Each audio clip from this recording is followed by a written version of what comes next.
Cast Frontline Pilipinas. Mga nagbabasketball sa isang residential building sa Parañaque, walang hapas na niratrat ng matandang gunman. 2 ang patay. Pinangyarihan ng hazing na kinamatay ng isang maritime student sa Cavite. Binalikan ng mga pulis para kumalap ng mga ebidensya. Mga sumali sa initiation rites sa pool sa bagong kuha ng CCTV. Isa pang sa pool sa CCTV.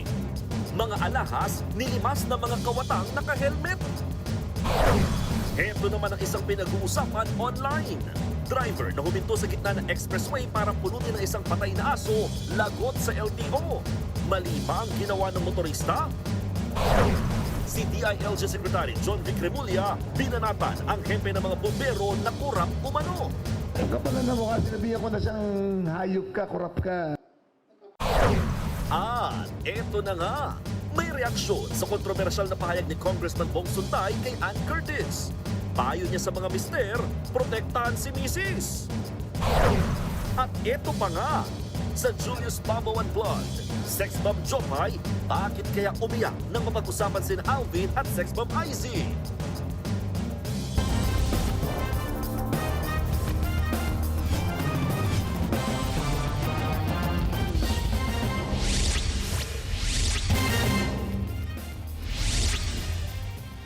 Balikbansa na ang nasa 300 Pilipino na naipit sa bakbakan sa Middle East. Nagbukas na kasi ang limitado mga biyahe roon. Nasa frontline na balitang yan si Rainiel Pawid. Malaking bahagi pa rin ng Middle East ang sarado ang airspace. Sa kuha ng flight radar, kitang iniiwasan ito ng mga bumabiyaheng eroplano. Wala pa rin kasing patid ang palitan ng airstrikes ng US, Israel at Iran. Nadamay na nga riyan ang Gulf countries, pero kahapon nagbukas na ang airspace ng Saudi Arabia at United Arab Emirates o UAE. Pero limitadong flights pa lang ang nakakabiyahe. Kabilang nga riyan ang eroplanong may lula na 279 na Pinoy na lumapag sa NAIA Terminal 3 sa Pasay kaninang umaga. Kaninang hapon, nakauwi na rin ng Pilipinas ang OFW na si Russell May Guray. Galing daw siyang Jeddah at lumipad pa Riyadh, Saudi Arabia, kung saan may biyahe diretsong Manila. Kaba, syempre baka bumigla yung racket. Tapos pagdating ko ng Riyadh, baka cancel ako, ganun. Siyempre kaba kasi wala akong alam-alam dun sa Riyadh eh. Mahalaga talaga ang buhay kasi may mga anak ako eh. Siyempre, iba talaga pag nasa sa pamilya mo. Paglilinaw ng Department of Migrant Workers, hindi pa ito ang repatriation flight ng gobyerno. May mga nakatakda pa raw umuwi. Sa buong Middle East, higit 1,000 OFW ang nagpalista sa repatriation program. Posible pa raw yan mabago dahil may mga kababayan tayong umaatras kapag nakita nilang humuhupa na ang tensyon sa Middle East. Inaantabayan na naman ng Embahada ng Pilipinas ang pagbubukas ng paliparan sa Tel Aviv, Israel. Oras na magkaroon na ng flight, ibabiyahe na pabalik ng bansa ang mga labi ng Pinay caregiver na si Mary Ann De Vera. Nasawi siya matapos mabagsakan ng Iranian missile debris ang kanyang tinutuluyan. Ayon sa Department of Foreign Affairs, kikilalanin ng Israeli government si De Vera bilang terror victim. Ibig sabihin makukuha niya ang mga benepisyong ibinibigay sa isang Israeli citizen na namatay dahil sa gyera. Sa ngayon, marami pa rin ang kanseladong flights pa Middle East, kaya ang OFW na si Christian Amular hindi pa rin makalipad papuntang Amerika. Sa Dubai kasi ang kanyang connecting flight. Kung babalik pa po kasi ako ng Iloilo, mahirap naman kasi wala na rin naman akong pera. Yun na lang yung last money ko yung dito ngayon. Kaya kung babalik pa ako ng Iloilo, another na naman gastos pabalik po ng Manila. Kaya no choice talaga, maghihintay ka talaga ng rebooking po nila. Kaya naman umaasa siyang mabibilhan ng employer ng bagong tiket na diretso pa Amerika. Sa ngayon, karamihan sa mga OFW na wala pa ring biyahe ang nanunuluyan muna sa mga accommodation na sagot ng DMW at ng OWA. Nagbabalita mula sa Frontline, Rainiel Pawid, News 5. Halos 1 linggo na ang bakbakang US, Israel at Iran.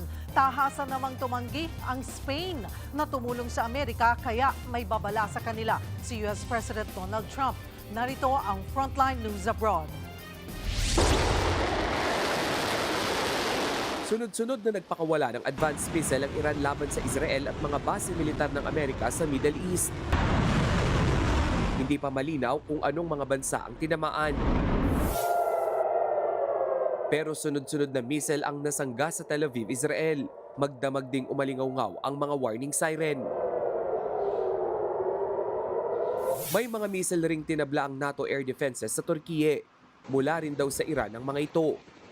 Babala ng presidente ng Turkiye na si Tayyip Erdogan, hindi yan dapat maulit pa. Habang sa Iran, magdamag din ang mga pagsabog mula sa US-Israel forces. Kita sa video ang sunod-sunod na pagsabog sa kabisera nitong Tehran. Sa video ng Israeli Army, makikita ang kanilang Air Force na sumugod pa Iran. Gayon din ang US military na umatake gamit ang missile at jets. Maraming bahay ang nawasak. Tuloy-tuloy rin ang pag-atake ng Israel sa Lebanon. Nag-abiso ang Israeli official sa mga residente roon na lumikas na. Inaatake ng Israel ang Lebanon dahil naroon ang militanteng grupong Hezbollah na sinusuportahan ng Iran. Labis ang pangamba ng mga sibilyang nadadamay sa gyera. Lalo't wala pa raw silang natatanggap na tulong. Ang katabing bansa naman ng Iran na Pakistan damay rin sa gulo. Kaya ang mga residente malapit sa border, kanya-kanya nang nagsisilikas. Nasa 1,000 na ang namatay sa gyera sa Middle East base sa tala ng Al Jazeera. Nagpatupad na ng repatriation ang iba't ibang bansa. Kabilang dyan ang Spain na nanindigang laban sa gyera. Paglabag daw ito sa international law. Kaya hindi nila papayagan ng US na gamitin ang mga base militar sa kanilang bansa. Buwelta naman ni US President Donald Trump, ititigil nila ang pakikipagkalakalan sa Spain. Pero nanindigan ng Spain sa kanilang posisyon. Sa Senado naman sa Amerika, suportado si Trump sa patuloy na pag-atake sa Iran. Pero sa gitna ng hearing doon, isang Marine veteran ang nagprotesta. No one wants to fight for Israel! Agad siyang kinaladkad palabas ng security base sa report na balian ng braso ang lalaki. Una nang sinabi ni Trump na posibleng tumagal ng 1 buwan o higit pa ang pag-atake nila sa Iran. Nagbabalita mula sa frontline, Rainiel Pawid, News 5. Kanya-kanyang diskarte ang ilang driver at maging mga bus company sa pagtitipid ng petrolyo dahil sa pinangambahang taas presyo sa mga susunod na linggo. May mga payo rin ang Energy Department sa mga driver para makabawas sa konsumo. Nasa frontline na balitang yan si Gerard de la Peña. Nagbabadyang sumipa ng matindi ang presyo ng langis habang patuloy pa ang gulo sa Middle East. Kaya ang Department of Energy nagbigay na ng tipid tip sa mga motorista para mabawasan ang konsumo sa petrolyo. Iwasan daw ang aggressive driving at yung biglaang pagpreno. Pinapataas kasi nito ng 15 to 40% ang fuel consumption. Higit 3,000 pesos sa mga kotse at higit 12,000 naman sa mga truck ang posibleng masasayang sa ganitong klaseng pagmamaneho kada buwan. Mas malakas din daw sa konsumo ang pagharurot ng mas mabilis sa 80 km per hour. Mainam din daw na isailalim ang sasakyan sa preventive maintenance kada 6 na buwan. Kung may budget, gumamit ng hybrid o electric vehicle. Mga habit forming yung tinarget natin, yung usual, mag-preventive maintenance, siguraduhin na hindi mabigat yung laman ng sasakyan, kung hindi ka naman nagdadala-dala kung saan-saan, yung pagtakbo within the speed limit. Ganitong pamamaraan, hindi lang tayo nakakatulong sa pangkalahatang pangailangan ng ating bansa, nakakasave rin tayo. Ang isang kumpanya ng bus, nag-abiso na sa mga pasahero na bubuksan lamang ang makina at aircon 5 minuto bago ang nakaschedule na pag-alis. Papatayin din nila ang makina sa mga stopover. Ganito rin ang diskarte ng jeepney driver na si Eddie. Patay muna ang makina habang nakapila para tipid sa konsumo ng diesel. Ngayon nga, hirap na rin kami. Lalo pa idadagdag 10 piso. Malaking halaga po para sa akin.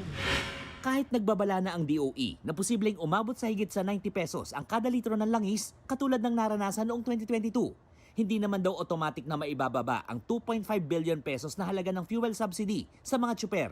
At ang importante dito, yung certificate from the DOE. Kasi ang nakalagay po sa ating batas, kailangan umabot tayo ng $80 kada, per barrel for 1 calendar month, an average. Nakalagay po sa special provision ng 2025 GAA, actual price and average for one calendar month. Malabo rin daw na mapagbigyan ng hirit ng mga transport groups na pansamantalang pagtaas ng singil sa pasahe. We have to tread this very carefully with abundance of caution. Ang pagtataas po kasi ng pamasahe, at this point in time, ang kaakibat po niyan ay pagtataas ng mga bilihin. Matik po yan. Tuloy-tuloy naman daw ang paghahanda ng Department of Transportation para sa pagbibigay ng ayuda. Ngayon pa lang, sinabihan ng mga chuper at operator na ayusin ang kanilang mga bank account sa Land Bank. Kung hindi raw magbabago ang sitwasyon, handa ang DOTR na magbaba ng pondo sa darating na Abril. Nagbabalita mula sa Frontline, Gerard de la Peña, News 5. Lumantad sa mga pulis ang kaklase at kasabayan daw sa hazing ng namatay na maritime student sa Cavite. Kabilang sa inilahad niya ay ang lugar kung saan ginanap ang initiation. Live mula sa Dasmariñas, Cavite, nasa frontline ng balitang yan, si Gary De Leon. Gary, ano pa yung mga bagong detalye sa kaso na ito? Cheryl, napuntahan na nga ng mga pulis ang lugar sa Dasmariñas, Cavite kung saan naganap ang hazing sa maritime student na si Mark Kenneth Alcedo. Nagkaroon na rin ng linaw ang iba pang detalye sa nangyaring initiation rites sa paglantad ng kaklase ni Kenneth na biktima rin umano ng hazing. Sa masukal na lugar na ito, sa Barangay Langkaan 1, Dasmariñas, Cavite umano, naganap ang hazing ng Tau Gamma Phi Fraternity sa freshman maritime student na si Mark Kenneth Alcedo. Malayo sa mga kabahayan ang lugar. Natukoy ng Dasmariñas Police ang lugar matapos itong ituro ng isang alias Jedrick. Si Jedrick ay kaklase raw ni Kenneth at kasabayan niyang sumailalim sa hazing. Agad kinurdon ang lugar para maganap ng mga ebidensya na maaaring naiwan. Siguro napanood nila dun sa lumabas sa news kahapon at na-inquest na rin kagabi yung suspect na yon. So may isang biktima din na kasamahan nitong namatay ay pumunta sa himpilan ng pulis dito sa Dasmariñas Police at nakipagtulungan. Nagbigay siya ng initial na detalye, initial na salaysay niya. Sinamahan kami, tinuro niya itong lugar nito. Nakuha rin ng mga pulis ang CCTV footage mula sa isang tindahan. Pasado alas 6 ng umaga nitong March 1 bago naganap ang hazing. Kita ang pagdaan ng mga estudyante, kasama raw dyan si alias Kenneth at papunta sila sa lugar kung saan nangyaring initiation. Kwento ni Jedrick, 3 raw silang freshmen na sumalang sa initiation rites. Piniringan daw sila noong packet na sila sa masukal na lugar. Nung linggo, nag-regroup sila doon sa bayan, particularly doon sa may 7-Eleven, around na 3:30, madaling araw. At nagsimba pa daw sila bago umakyat dito. Pagdating nila dyan sa may bungad na yun, pag-akyat, base sa kwento niya, is doon na sila sinimulan na piniringan, blindfold, bago magsimula yung initiation rite. Muling makikita ang grupo pagsapit ng alas 10:30 ng umaga. Tapos na raw ang hazing noon at pabalik na sila sa paradahan ng sasakyan. Kwento ni Jedrick, natapos ni Kenneth ang initiation rites. Nagawa pa nitong lakarin ng matarik na lugar sa sitio at nakatawid pa nga sa ilog. Pero bigla raw itong bumagsak at nawalan na ng malay habang pauwi na sila. Pati siya, medyo, nahimatay din daw siya eh. So inalalayan din siya. Parang naririnig na lang niya na ito si Mark is parang nag-collapse. Sa baba na, sa baba. Sa ospital na sa General Trias, Cavite, muling nakuna ng CCTV si Kenneth. Nang ibaba ito sa kotse ng 3 estudyante, kasamang isang alias dyan na nauna nang sumuko. Inilipat na ang investigasyon sa Dasmariñas Police matapos matukoy na nasa kanilang jurisdiction ang crime scene. Tinutugis na nila ang mga estudyanteng sangkot sa pagkamatay kay Kenneth at pag-hazing sa 2 pa nitong kaklase. Si Interior Secretary John Vic Remulla naman, planong makipag-usap sa liderato ng Tau Gamma Phi Fraternity. I'm very concerned because nung governor ako, nangyari na to sa Cavite rin. Meron tayong anti-hazing law eh. And it has to stop. Full disclosure, I am a member of a fraternity and at that time, nung pumasok ako ng fraternity 1987, wala pang anti-hazing law nun.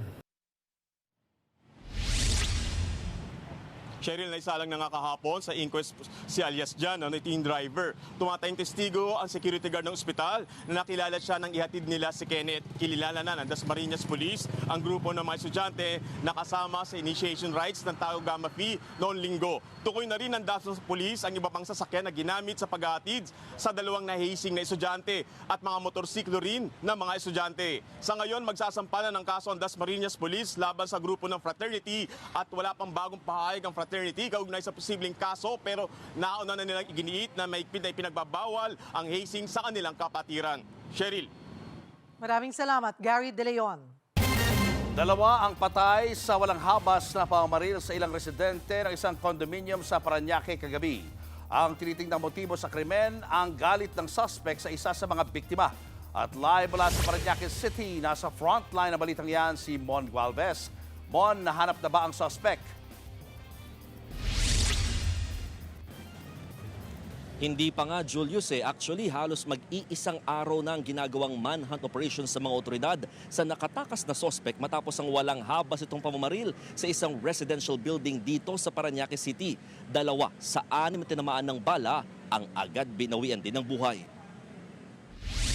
Kuha sa cellphone video na ito ang lalaking nakahandusay sa loob ng basketball court sa isang condominium sa Parañaque City kagabi. Nagkalat din sa sahig ang kanyang dugo. Pinipilit din ng biktima na tumayo. Sa isa pang video, nagmamadaling inilabas ang isang lalaking sakay ng stretcher galing din sa basketball court. Mass shooting incident na palang nangyari sa lugar mag-aalas 8 kagabi.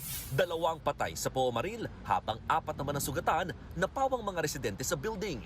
Ang gunman nakatira rin sa kondo at gumamit ng 9mm na baril. Ang nangyari doon, dire-diretso siyang pumasok at yung una niya kasing binaril ay yung nga, sabi ko, na kaalitan niya.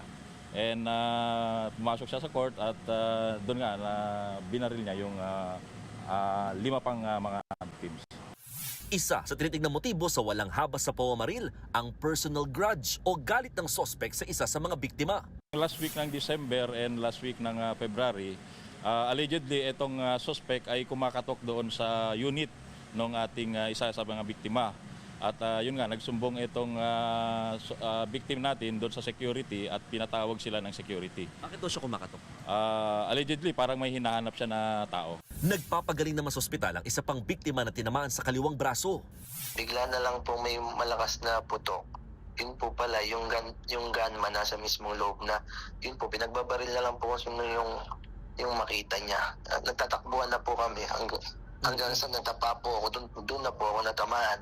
Kwento pa ng 26 anyos na biktima, nakaharap pa raw niya mismo ang suspect at malapitan siyang binaril at nagmamadaling lumabas ng basketball court. Pero target po siguro sa akin nun sa dibdib. Lapit na po kasi nag-playing dead na nga lang po ako nung time na yun. Tapos saka po ako tumakbo nung nakalagpas na siya. Kala niya po siguro natamaan ako sa dibdib. Ang pinagtataka lang ng biktima, wala raw siyang nakitang security guard bago ang insidente. Masyado po silang maluwag ng time niya. Before naman po, mahigpit po sila. Ngayon po, ewan ko po pa, nakapasok yung sa gunman. Kahit po resident po yun. Minsan po kasi pag sa basketball court, may security guard po na nag-check doon. Nag-iikot din po. Kagabi po, wala nung time na yun eh. Iniimbestigahan na yan ng Parañaque Police. Tukoy na rin nila ang suspect na 59 na taong gulang na lalaki na dati na rin may kaso ng homicide sa Taguig. Ngayon din lang inaalam natin kung siya ito isang tao. Yung pangalan na nandun sa warrant, kung isa siya, kaya pinaghahanap namin yung complainant para ma-determine natin. Tiniyak naman ng management ng condominium na nakikipagtulungan sila sa mga pulis para sa investigasyon. At prioridad pa rin daw nila ang kaligtasan at seguridad ng kanilang mga residente.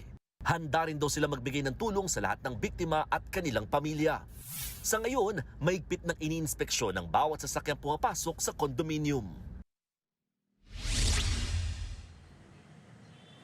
Julius, sa pinakahuling mensahe na tanggap natin sa isa sa mga sugatang biktima, wala pa rin daw nakikipag-ugnayan sa kanila mula sa management ng condominium. Kaya problema sila ngayon dahil tumataas yung kanilang bill sa ospital, kailangan pa namang sumailalim sa surgery o operasyon nitong biktima matapos ngayon tinamong tama ng bala sa braso. Samantala, bumuo na ng Special Investigation Team ang mga otoridad para nga hindi lamang sa investigasyon kundi para mahanap na or maaresto itong nakatakas sa suspect. May mga natatanggap naman daw silang mga lead at mga impormasyon sa kinaroroonan nito at patuloy daw na fina-follow up yan ng mga otoridad. At posible din daw na pinag-aaralan na ng Parañaque City Police ang pag-a-apply ng search warrant para naman doon sa condominium unit na tinitirhan nitong gunman dito sa Parañaque.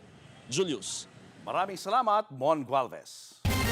Sa pool sa CCTV ang pagnanakaw ng riding in tandem sa harapan ng isang coffee shop sa Quezon City. Nasa 75,000 pesos ang kabuang halaga ng nakaw limbat ng basag kotse gang. Narito ang frontline report.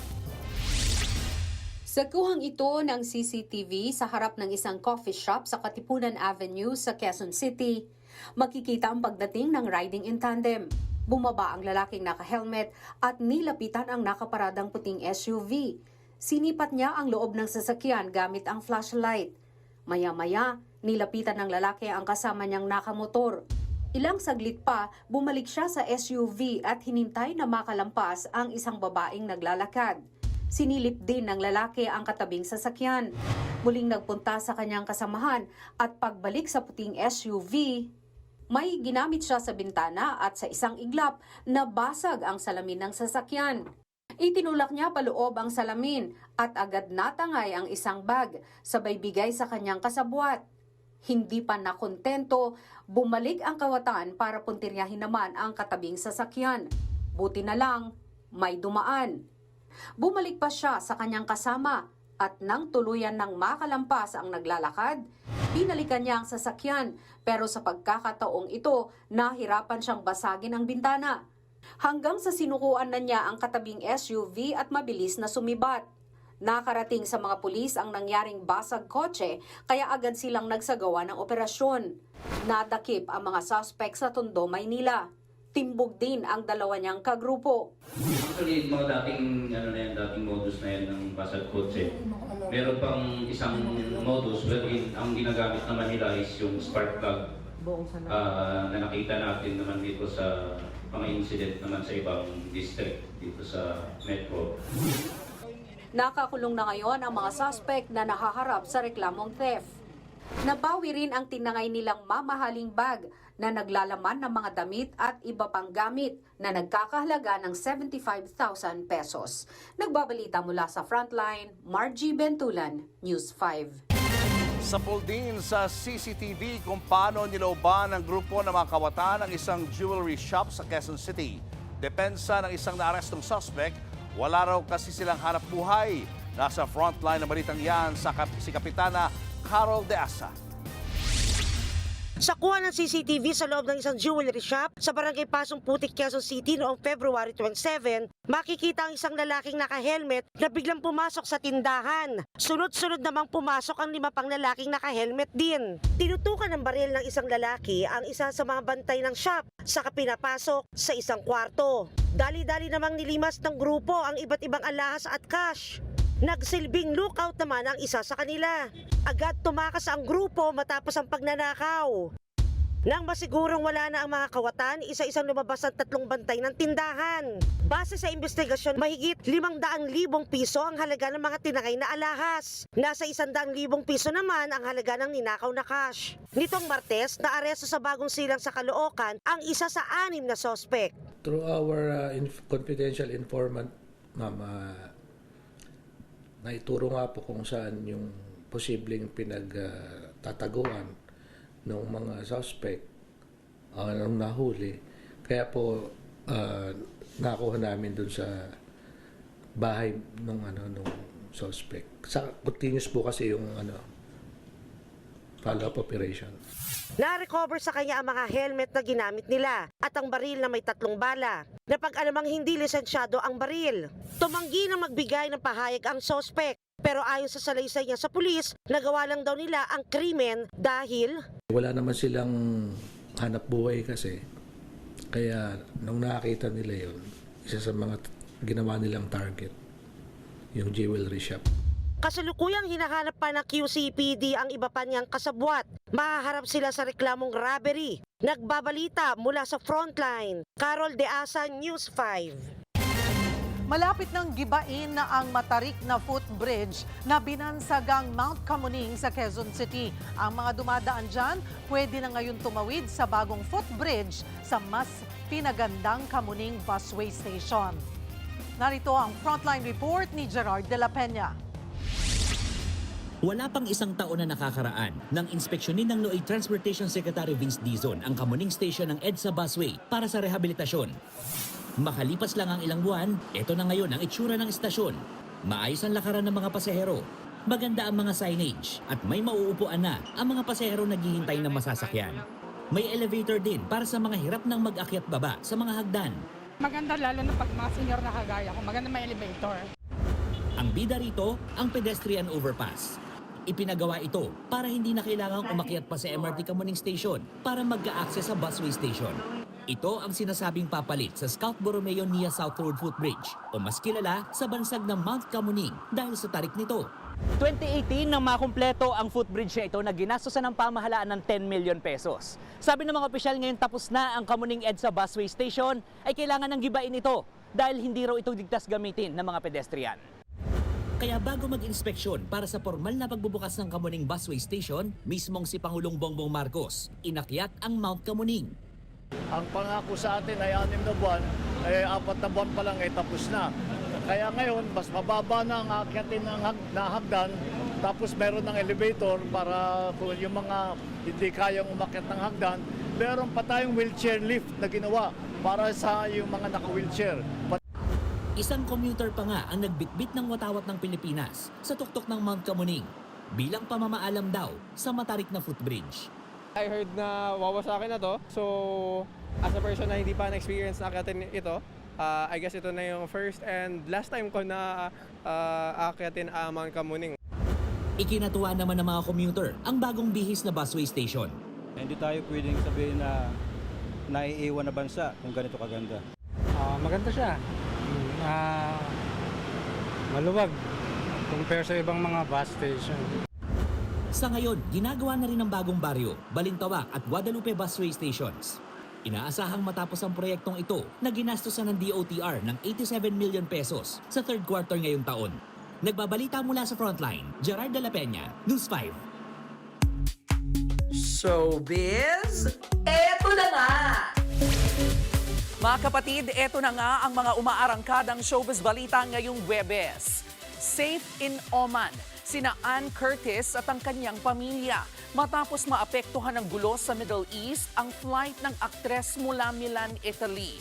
In a now expired IG story, nagpost ang asawa niyang si Erwan ng pagbiyahe nila mula Dubai papuntang Muscat.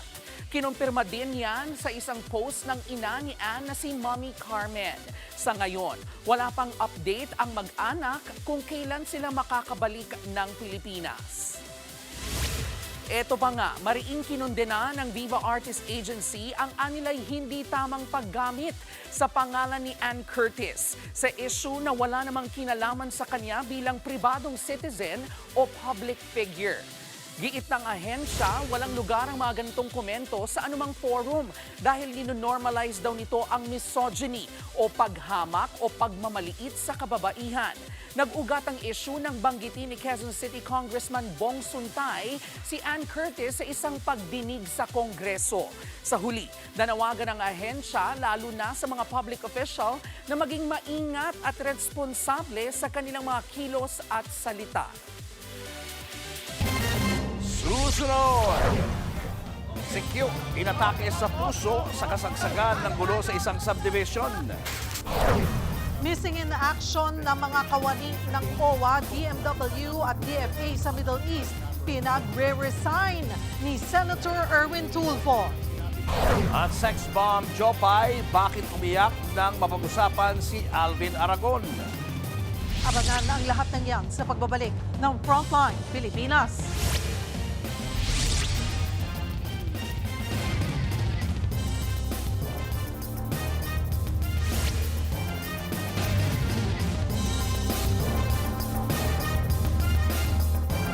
Mga kapatid, Julius Babaw po, nasa Middle East o saan mang dako ka ng mundo, manatiling may alam at may pakialam sa mga mainit na balita dito sa ating bansa. Simulan po natin ang bawat araw sa tuloy-tuloy na balitaan sa Frontline.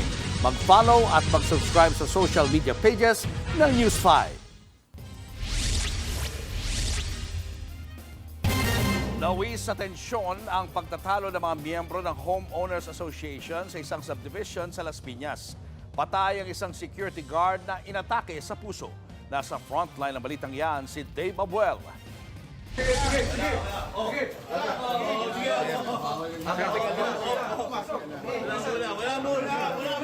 Nagkatensyon sa pagitan ng dalawang grupo ng mga opisyal ng homeowners sa isang subdivision sa Las Piñas Miyerkules ng umaga. Ang tensyon sa clubhouse, nauwi sa tulakan. Sa bisa kasi ng writ of execution, layon ng bagong Homeowners Association na pababain sa pwesto ang mga dating mga opisyal. Nang subukang buksan ang nakasarang pinto, nabasag ang mga salamin nito. hanggang sa tuluyan ng mapasok ang establishmento. May punto pang pinalabas ang ilang opisyal ng dating grupo.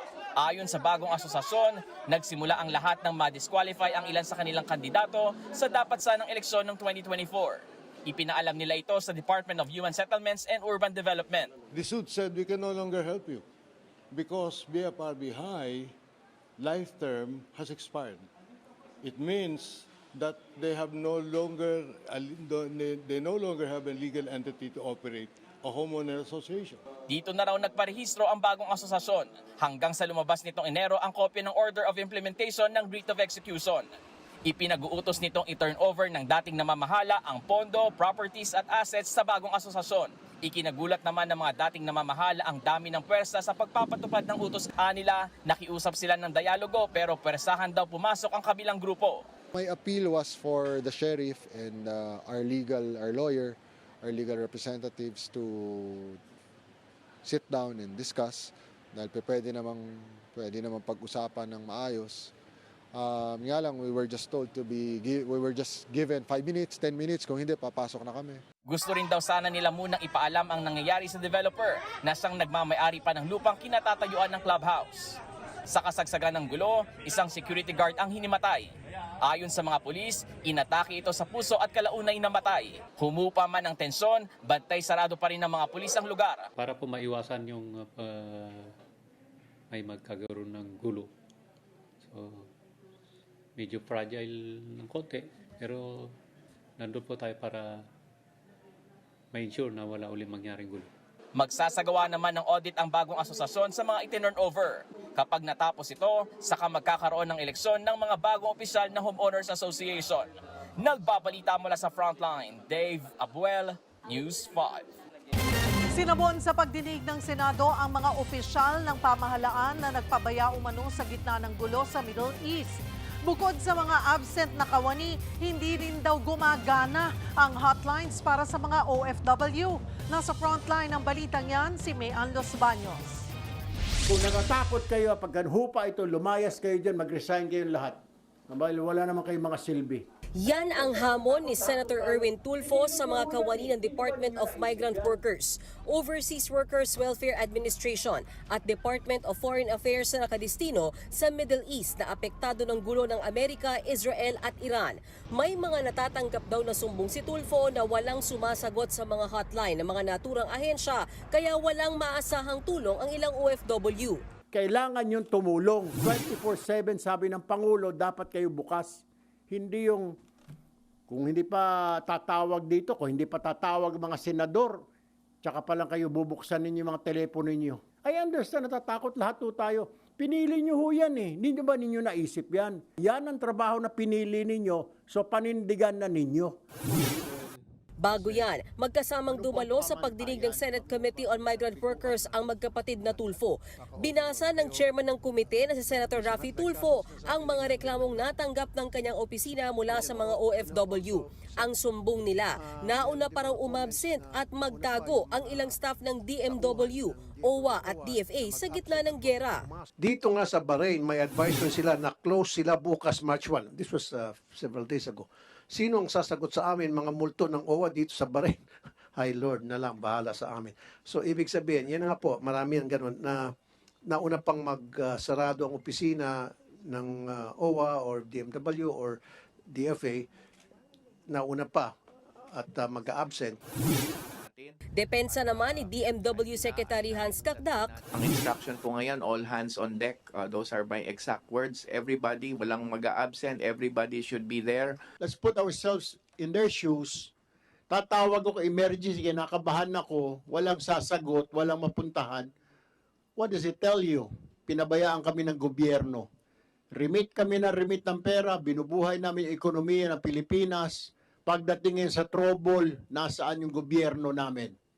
Don't do that kasi nakaka-frustrate ho yun.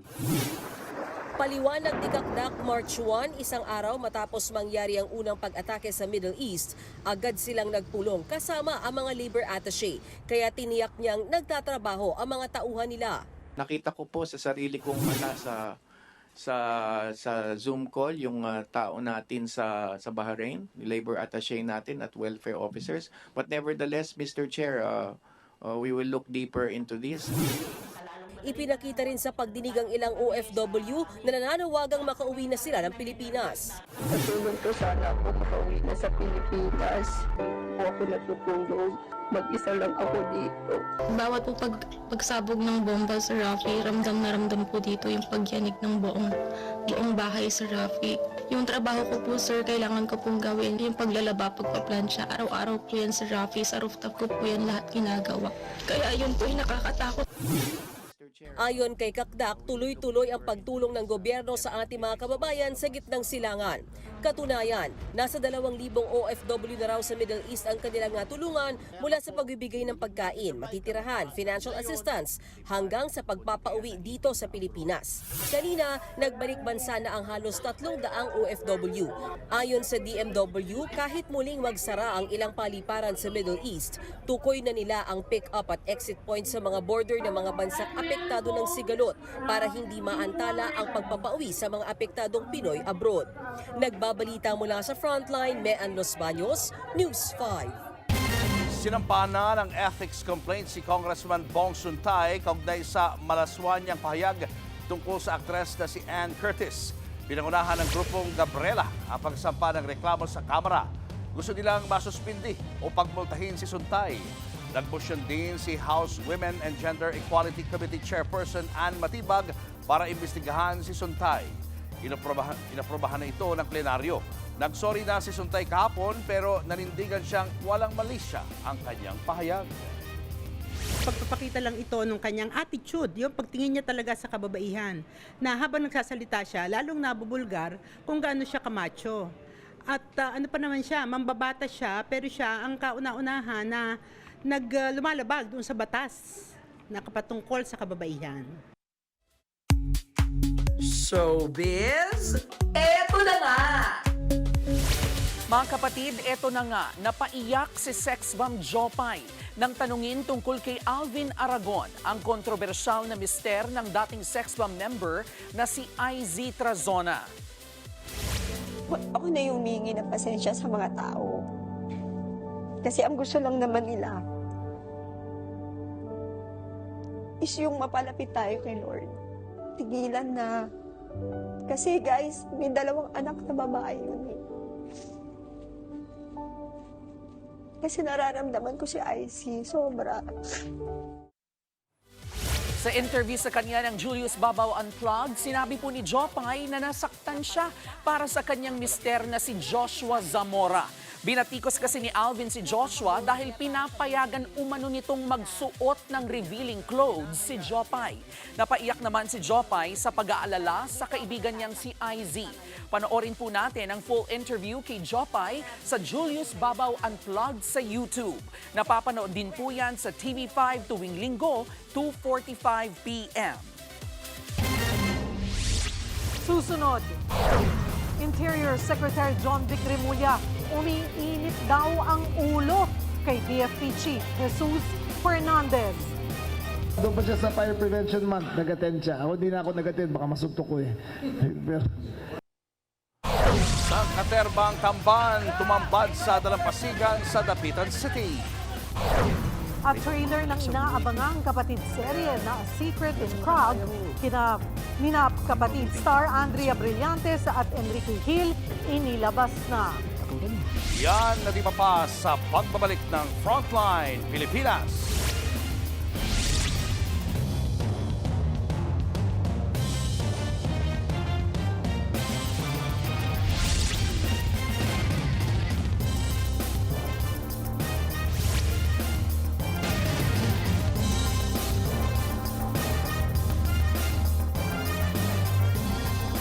Mga kapatid, Julius Babaw po.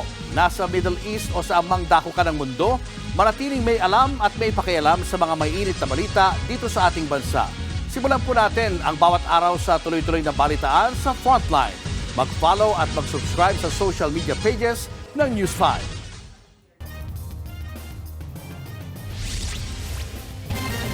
Ang kapal ng mukha, yan ang banat ni DILG Secretary John Vic Remulla kay BFP Chief Jesus Fernandez na inireklamo dahil sa pagtanggap umano ng 14 million pesos na kickback. Nasa tayo ng balitang niya, si Camille Samonte. Pumapasok pa eh. Ang kapal rin na mukha eh. Hindi na nakapagtimpi si DILG Secretary John Vic Remulla sa kanyang pahayag laban kay Bureau of Fire Protection Chief Jesus Fernandez. Doon pa siya sa Fire Prevention Month, nag-attend siya. Ako di na ako nag-attend, baka masuntok ko eh. Pero, Thank you. Baka lang naman. Baka lang. Ayon sa kalihim, umiinit ang ulo niya dahil tila deadma lang si Fernandez sa kinahaharap nitong aligasyon ng katiwalian. Ang kapal na mukha, sinabihan ko na siyang hayop ka, kurap ka. Nagpapakita pa rin sa akin eh. Hindi pa rin umiiwas eh. Di ba? Parang wala nangyari sa kanya. Parang wala. Iba rin ang kapal na mukha niya eh.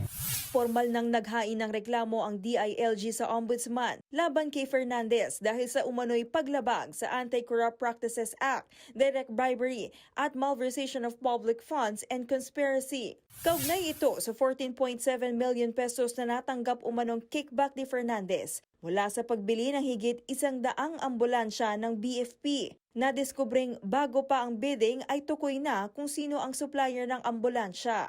These are information we have gathered through the testimony of someone who personally witnessed the preparation of the SOP money as well as the handing of the same to Fernandez.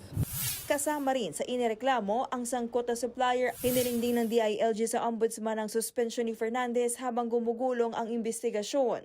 Tuloy pa rin ang kaso yan. Retirement does not absolve you from allegations and for being tried for corruption. Hindi siya bulletproof vest para hindi ka makasuhan. Para hindi na maulit, plano ni Remulla na ipa-livestream ang lahat ng procurement process sa kanilang attached agencies para makita ng publiko. Sinubukan na manghingi ng panig ni Fernandez pero ayon sa BFP ay out of town ang kanilang hepe. Kanina, pinangunahan ni Fernandez ang groundbreaking ng Capas Fire Station sa Tarlac. Kahit tuloy lang ito sa pagtatrabaho, sinabi ni Remulla na pumipili na sila ng kapalit ni Fernandez. Hindi rin daw tumitigil ang internal cleansing sa BFP. If you think the job of internal cleansing is easy, mahirap talaga yan. But I believe, inumpisahan na namin sa baba, sa recruitment, sinampulan na namin, yung sa taas, sinampulan na namin. Kung nagawa namin sa PNP yan, magagawa rin namin sa BFP yan. Nagbabalita mula sa Frontline, Camille Samonte, News 5. Mga kapatid, posibleng tumaas ang ating electric bills sa Abril dahil sa gulo sa Middle East. Panawagan naman ng Meralco, huwag mag-aksaya ng kuryente. Narito ang Frontline Report. Sa gitna ng patuloy na gulo sa Middle East, aminado ang Meralco na posibleng may epekto yan sa presyo ng kuryente dito sa bansa. Coal at natural gas na karamihay inaangkat sa Asia ang gamit ng mga planta na power source ng Meralco. Pero sumisipa rin daw ang presyo niyan kung tumataas ang singil sa petrolyo. If the price of gas increases or the price of oil increases, lilipat sila sa ibang energy source like coal. So, mas marami rin gagamit ng coal kumpara sa other energy sources. Sa post naman sa X, sinabi ni Meralco Chairman at CEO Manny V. Pangilinan na pinag-aaralan na ng kumpanya ang posisyon tungkol sa LNG o liquefied natural gas. Gayon din daw ang epekto ng presyo ng coal sa diesel. Sa darating na Abril, posible raw maramdaman ang epekto ng gulo sa electric bill. Matataon pa kung kailan inaasahang tataas na ang demand dahil sa umiinit na panahon. Sisiguruhin naman daw ng Meralco na hindi magkukulang ang supply pero hindi naman masama kung magtitipid din sa kuryente. We fully support the government's call for energy efficiency, that we are able to maximize the use of electricity but mindful of the consumption, the demand side management and the need for energy conservation efforts. Sa pag-aaral ng Meralco Power Lab, Lumalabas na makakatulong sa pagtitipid sa konsumo ng kuryente ang paggamit ng DC o direct current na electric fan.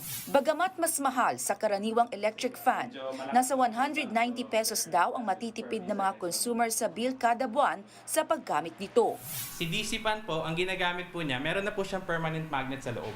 So, mas less power na yung kailangan niya para lang paikutin yung rotor natin. Makakabawas din daw sa konsumo ang pagset ng thermostat ng 1 horsepower na aircon sa 25 degrees Celsius.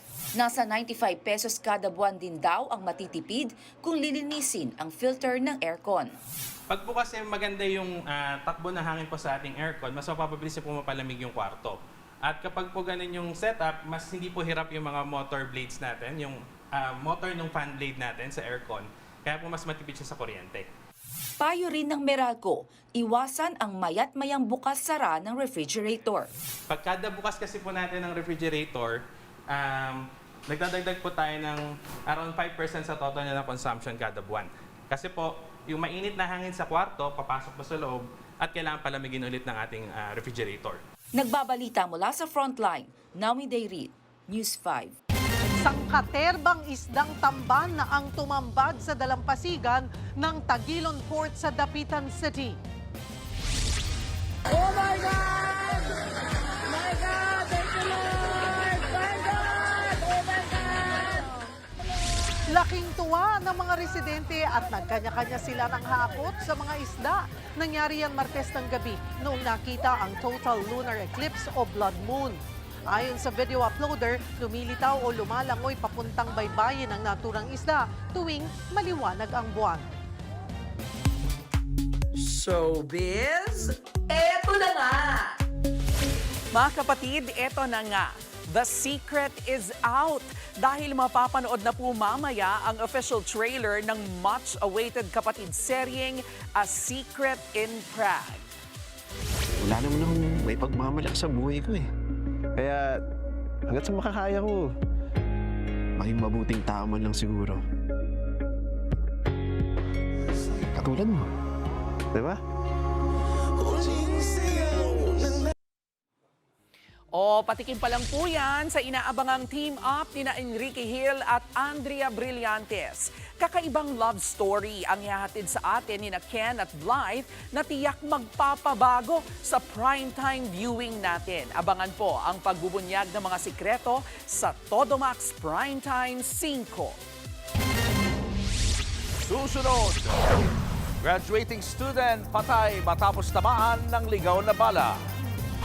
Lalaki sa Thailand na nagasa dahil umano sa selos. At Alvin Aragon may hirit kaugnay sa isyong kinasasangkutan ni Congressman Suntay. Tutok lang mga kapatid, magbabalik ang Frontline Pilipinas.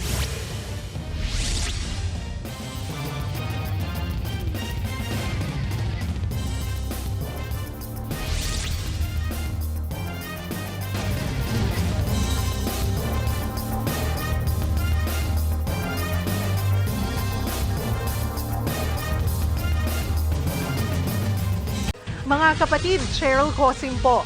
Nasa Estados Unidos, Canada o saan mang dako ka ng mundo, manatiling may alam at may pakialam sa mga mainit na balita dito sa ating bansa. Simulan natin ang bawat araw sa tuloy-tuloy na balitaan sa Frontline. Mag-follow at mag-subscribe sa social media pages ng News 5. Patay ang isang estudyante matapos tamaan ng ligaw na bala sa bayan ng Nabalawag sa Bangsamoro Region. Kinilala ang biktimang si Nadia Haron Ebad, 19 anyos na graduating senior high school student. Tama ng isang bala sa kanyang tenga ang agad niyang ikinamatay. Ayon sa ulat, nilikas na sana ang biktima kasama ang kanyang pamilya kahapon dahil sa nangyayaring bakbakan ng dalawang dipa na tutukoy na armadong grupo sa kanilang lugar. Patuloy na iniimbestigahan ang insidente habang inilibing na ang biktima alinsunod sa tradisyong Islam. 3 dating kawani ng pamahalaan na ang nagbistong nag-e-espiya para sa China. Na-recruit daw ang 3 online. Nasa frontline ng balitang yan, si Ian Suyu. Sa gitna ng mga issue sa seguridad at agawan sa teritoryo sa pagitan ng Pilipinas at China, Kinumpirma ng National Security Council na may mga espiyang Pinoy. Ayon sa ahensya, 3 empleyado ng gobyerno ang napag-alamang nagtatrabaho pala para sa China. One of them came from the Defense Department. He was working as an assistant. Another one is from the Philippine Navy. Another as a researcher of the Navy. And one is a close person to a Philippine Coast Guard officer that have access to important or sensitive information. Kinuha umano ang mga Pinoy ng mga Chinese para sa consultancy position. At mula sa simpleng open source data analysis ay inuutusan na rin silang magsumite ng mga confidential information papunta sa iisang foreign intelligence unit. Kabilang umano sa mga detalyeng ifinifeed ng mga espiyang ito ay mga classified information kagaya na lamang ng pangalan at pagkakakilanlan ng mga tauhan at miyembro ng Philippine Navy, pati na rin ilang mga datos kaugnay sa West Philippine Sea.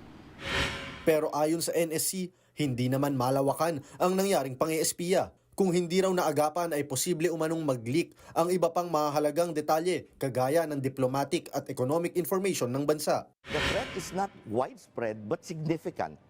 And other agencies have different capabilities. The other agencies participate in a lot of ways. When we find agencies telling them that there are risks right now, more than the security sector, we have to protect our diplomatic information, economic information. Sa ngayon, nasa kustodiya na ng NSC ang mga umano'y espiya. Ayon sa isang security expert, hindi na bago ang ganitong uri ng pang-espiya na ginagawa ng China sa Pilipinas. Nagsimula yan nung nagkaroon tayo ng sigalot doon sa West Philippine Sea, and of course, with our elections, I think that's one way of influencing our policymakers, our leaders, and at the same time the Filipino people. Pinakamahalaga raw na patatagin ng Pilipinas ang cyber defense at pagsasabatas ng anti-espionage bill. Remember, ang cyberspace, ito yung 5th domain sa military na napakalawak dahil transnational siya. Ibig sabihin walang boundary, no? Na maaari yung impormasyon manggaling sa ibang bansa, manggaling sa mga kalaban natin na hindi natin alam, unti-unti na pala tayong napapaniwala nila. Baka pagising natin kinabukasan ay parte na talaga tayo ng probinsya ng China. No? Yun yung iniiwasan natin doon na mangyari. Nakarating na rin sa AFP ang alegasyon at umaaksyon na raw ang iba't ibang ahensya. Hindi na raw muna sila magbibigay ng ibang detalye para na rin sa seguridad ng bansa. Nagbabala naman ang Malacanang sa mga opisina ng gobyerno na bantayan ang kanilang mga tauhan at protektahan ang mga sensitibong impormasyon ng pamahalaan. Nagbabalita mula sa Frontline, Ian Suyu, News 5. Showbiz, eto na nga! Mga kapatid, eto na nga, may bagong hirit ang social media personality na si Alvin Aragon. Ngayon naman, tungkol sa issue ng pambabastos ng isang kongresista sa aktres na si Ann Curtis. Sa kanya pong post, iginiit ni Alvin na dapat protektahan ng mga asawang lalaki ang kanilang mga misis. Kahit sinong babae raw, talagang napagnanasaan kapag sexy ang damit. Welta naman ng ilang netizen, hindi ito issue ng pananamit. Dapat daw respetuhin ng mga lalaki ang kababaihan, anuman ang kanilang suot. Susunod, driver na huminto sa gitna ng NLEX para pulutin ang isang patay na aso, pinagpapaliwanag ng LTO. Labis na pagpupuyat, pwede raw mawi sa cancer. At nakakalokang swap ni na Ashley Nolviga at Rufa May Quinto ipinasilip na sa trailer ng Who's the Boss. Hoy! Mawala na talaga itong sumpash natin. Punch talaga kita. Tutok lang mga kapatid, magbabalik pa ang Frontline Pilipinas.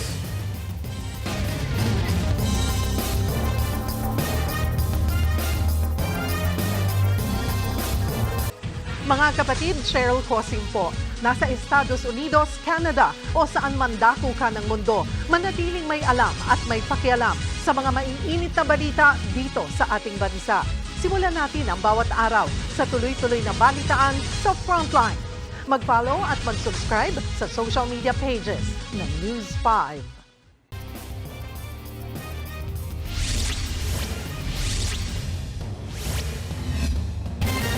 Pinagpapaliwanag ng LTO ang isang driver na huminto para pulutin ang isang patay na aso sa NLEX.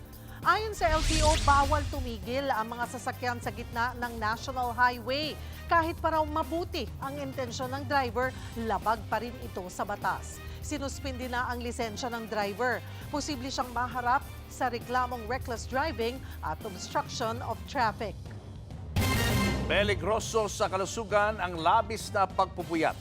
Babala ng ilang eksperto, pwede raw yang mauwi sa kanser. Nasa frontline ng balitang yan si JC Cosico. Call center agent sa gabi, daddy duties naman sa umaga. Ganito ang araw-araw na routine ng 37 years old na si Ryan. Morning shift ang misis niya. Kaya gustuhin man daw niyang matulog ng mahaba, wala raw magbabantay sa kanilang 2 taong gulang na anak. Putol-putol tuloy ang tulog niya. Ang start ng pasok ko po is 10 ng gabi. Then out na ako ng 7 a.m. So pag out ko, diretso na ako sa kwarto para masabayan ko yung anak ko matulog. So kailangan makabuelo rin ako ng tulog kasi bandang 10 or 9:30, gising na siya. Hanggang sa makatulog naman siya ng hapon, like mga around 2 or 3. So that's the time na sisingit ako ng tulog. Nagiging mainitin na raw ang ulo ni Ryan dahil sa puyat. Bumabawi na lang daw siya ng tulog pag day off niya. Minsan kaming mag-asawa, konting kibot lang, syempre wala kang tulog. Pareho kayo, nagtatalo kayo niyan. Parang sa maliit na bagay lang. Mga kapatid, huwag baliwalain ang tulog. Malaki ang epekto sa ating kalusugan ng madalas na pagpupuyat at ang mas nakababahala, maaaring mauwi sa iba't iba pang sakit ang pagpupuyat. Katunayan, ayon sa International Agency for Research on Cancer ng World Health Organization, probably carcinogenic to humans o maaaring magdulot ng cancer sa tao ang mga trabaho na night shift. The Philippines is known for its BPO industry. So, ang daming Pilipino who are working at night. And syempre, with working at night, they have to be aware of the risks that they're putting their bodies in. Pero paglilinaw ng mga eksperto, ang ibig sabihin nito ay hindi naman siya direct na magkukos ng cancer, no? It just increases your chances of getting cancer later on. Ayon pa sa Johns Hopkins Medicine, ang pagkagambala sa ating biological clock na kumokontrol sa pagtulog at iba pang function ng ating pangangatawan ay maaaring magpataas ng panganib sa ilang uri ng cancer. Ang exposure daw kasi sa ilaw habang nagtatrabaho sa overnight shift sa matagal na panahon ay maaaring magpababa ng melatonin levels ng isang tao. If we have a healthy levels of melatonin, it's able to help our body repair damaged cells. It's able to help the body clear out damaged cells as well. It's able to help our immune system fight cancer cells. Sabi nga, prevention is better than cure. Kaya bukod sa pagkakaroon ng healthy lifestyle, dapat bigyang prioridad ang pagpapahinga. Tip ni Doc, mainam ang 7 hanggang 8 oras na tulog. Kung kulang sa tulog, pwede mo naman daw yang bawiin sa mga susunod na araw pero huwag yung isang bagsakan. Mahalaga raw ang sleep schedule para hindi masira ang ating sleep cycle. Ayon sa isang sleep specialist, kung graveyard shift employee at sa umaga ang tulog, mainam daw kung madilim at malamig ang kwarto. Kasi yung katawan natin, mas nakakatulog siya pag mababa yung temperature. So, we have to keep the room actually as comfortable as possible. Madilim kasi yung ating yung ating sleep drive tataas. Heto pa ang dapat tandaan, huwag gumamit ng cellphone bilang pampatulog. Huwag din daw i-check ang iyong orasan kapag matutulog na at makatutulong din ang 4-7-8 breathing technique.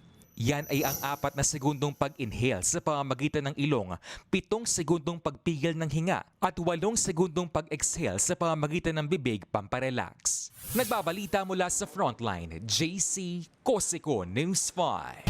Nakakalulang rescue operation ang isinagawa sa Texas sa Amerika nang magkaaberya ang isang hot air balloon. Naipit sa cellphone tower ang hot air balloon na may 2 sakay. Katumbas ng halos 70 palapag na gusali ang taas nito. Naglagay ng kable ang mga rescuer para masagip ang mga sakay ng hot air balloon. Wala namang nasaktan. Showbiz, eto na nga! Mga kapatid, eto na nga, mapapanood na soon ang biggest swap in Viva One history, ang Who's the Boss ni Rufa May Quinto at Ashton Olviga. Sa serye, magkakapalit nga ng katauhan si Rufa May at Ashton. At wrong timing pa yan dahil nanganganib na isara ang kanilang kumpanya. Abangan ang rayot na pagsasama ni Rufa May at Ashton sa Who's the Boss simula March 13 sa Viva One app. Humingdol! Humingdol nga! Tapos nagka-upo ka tayo. Ulitin natin! Aray! Susunod, mga tindahan sa Session Road, inararo ng van na bata ang nagmamaneho. At Ellen Adarna at mga anak may beach getaway kasama si John Lloyd Cruz. Yan at iba pa sa pagbabalik ng Frontline Pilipinas.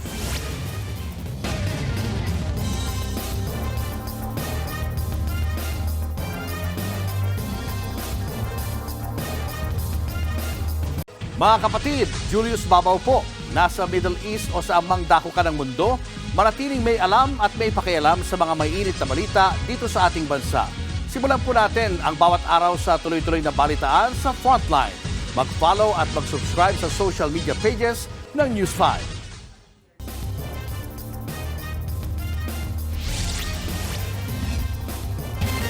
Inararo ng van ang 4 na tindahan sa Session Road sa Baguio City. Ang nagmamaneho ng sasakyan, isang batang 6 na taong gulang. Narito ang Frontline Report.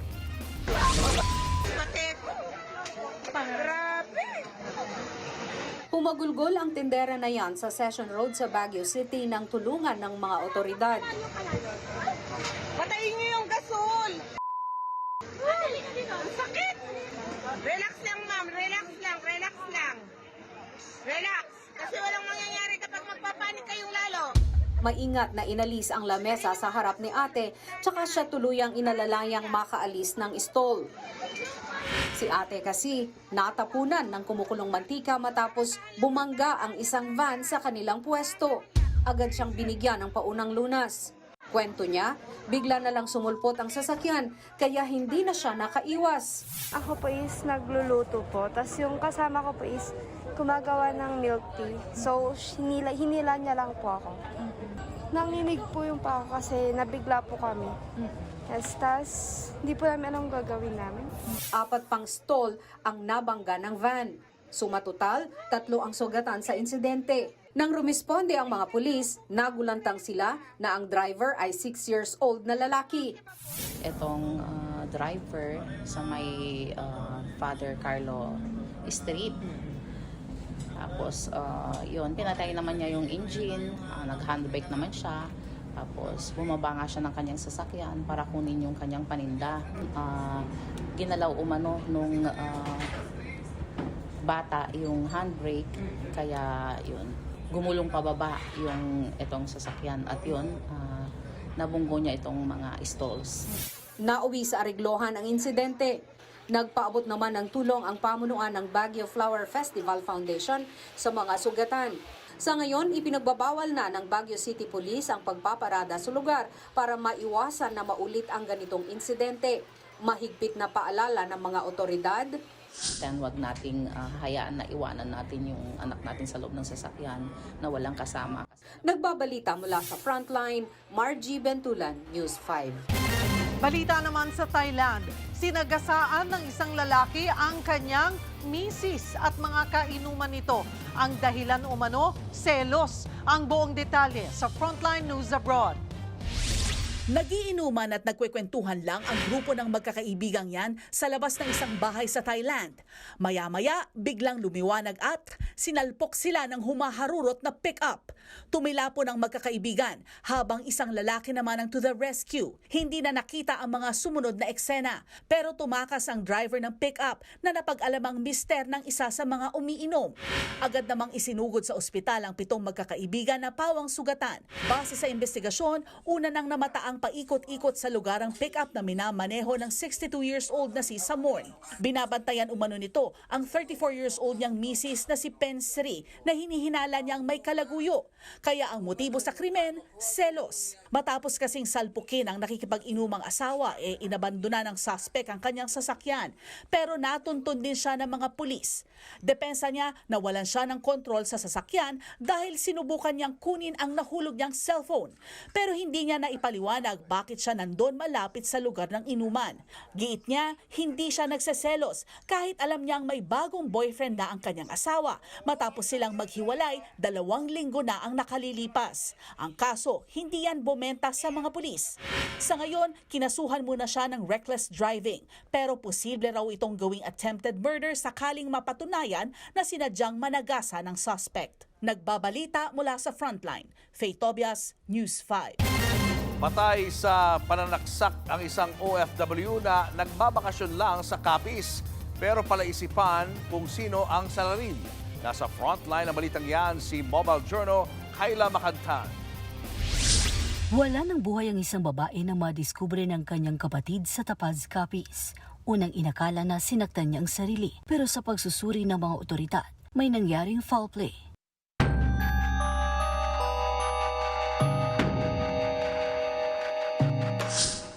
Bandang alas 10 ng umaga noong March 3, nang makatanggap ng tawag ang Tapaz Municipal Police Station sa Capiz. Isang 34 anyos sa babae ang natagpo ang walang buhay sa loob ng kanyang silid sa Barangay Taft. Ayon sa nakababatang kapatid ng biktima, ipinagtataka nilang hindi pa bumabangon ang kanilang ate, kaya minabuti niyang pasukin ng silid. Sabi po ng kapatid niya, wala po siyang nakitang anumang sugat o tugo kasi malinis po yung paligid ng katawan ng victim natin. Nung nag-respond din na po ang ating kapulisan, doon po may napansin na sugat doon po sa bandang gitna ng kanyang victim. Nag-initiate na po kami na mag-request ng assistance ng SOCO. May napansin kami ng foul play po. Isang malalim na saksak sa dibdib ang ikinasawi ng biktima. Sa inisyal na investigasyon, maaga nagpahinga ang magkakapatid sa kani-kanilang kwarto noong gabi. Kinabukasan, nakita na siyang patay. Narinig pa ng kapatid na may kausap pa sa cellphone itong victim. Pero hindi naman po parang away. Yun na po yung last na pansin nilang buhay pa yung kapatid. Bagaman nawawala ang cellphone ng biktima, malabo man ang pagnanakaw ang motibo dahil nandoon pa rin ang ibang mahalagang gamit niya. Nakahanda rin daw sana siyang umalis pabalik ng Kuwait bilang OFW. Umuwi lang ang biktima noong Desyembre ng nakaraang taon para magbakasyon. Ngayon, nakatutok ang mga otoridad sa backtracking ng mga CCTV footage sa lugar para malaman kung paano nakapasok ang suspect. So, tinitignan natin is yung personal grudge. Hinihikayat po natin yung mga kababayan natin, yung mga kamag-anak. Kung mga impormasyon po kayo na makakatulong para bigyan natin ng hustisya. Nagbabalita mula sa Frontline, Mobile Journal, Kayla Makantan. Showbiz, eto na nga! Mga kapatid, ito na nga, co-parenting at its best sina Ellen Adarna at John Lloyd Cruz na kamakailan ay magkasamang nag-beach getaway. Bukod nga po sa mga anak ni Ellen, kasama rin ang non-showbiz girlfriend ni Lloydie.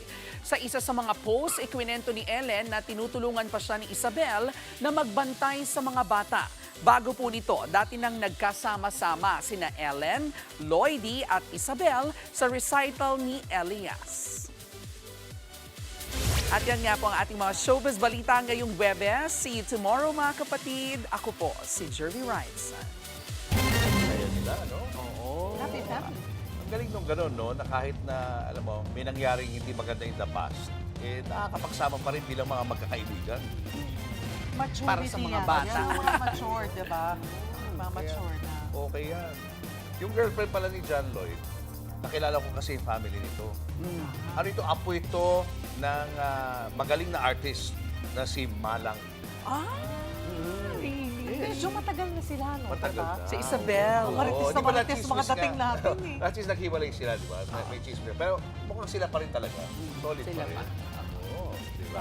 Alam ano pa pwede mo ikwento dyan? Uy, maganda yung yung interview mo rin Ay, kay kay Jopa. Jopa. Oo. Hindi niya napigilan talaga na umiyak dahil Lalo na nung, kasi may, sila, Christian. So, born again. So, kapag nag-express sila ng kanilang saloobin, talagang minsan nadadala sila ng emosyon because of their love for God. Yun. Nangyari, syempre, may issue at concerned din siya sa kanyang kaibigang si IC, yun, nadala siya ng emosyon. Pero nabiting kami doon, uploaded na ba yan? Ayan, panoorin nyo na sa Julius Baba Unplugged YouTube channel. Abangan nyo ulit kami bukas dito sa TV5 sa 1PH, RPTV, True TV at 105.9 True FM. Kami ang inyong mga kapatid sa Balitaan at Public Service. Walang iwanan sa Frontline, Pilipinas.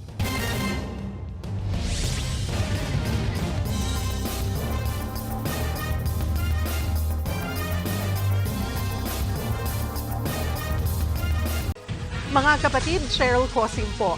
Nasa Estados Unidos, Canada o saan man dako ka ng mundo, manatiling may alam at may pakialam sa mga maiinit na balita dito sa ating bansa. Simulan natin ang bawat araw sa tuloy-tuloy na balitaan sa Frontline. Mag-follow at mag-subscribe sa social media pages ng News 5.